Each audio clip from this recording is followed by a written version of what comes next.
Ito mainit na balita.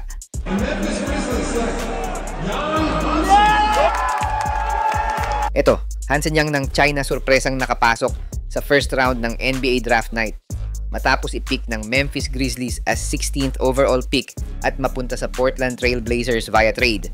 Kilalanin natin ang top 30 draftees na magpapasiklab sa bagong season ng NBA this year. Pero bago yan, like and subscribe lang mga kabady para sa latest basketball news and highlights.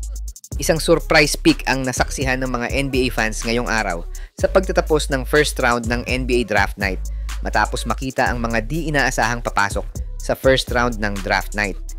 Hindi nga inaakala ng lahat na makakapasok sa first round ng NBA Draft ang 7'1" center ng China na si Hansen Yang matapos lumabas dati sa ranking ng ESPN na mapupunta ito sa second round ng NBA Draft. Pero nasurpresa nga ang ilan na nagawa pa nitong makapasok sa first round at makuha ng Memphis Grizzlies sa 16th overall pick.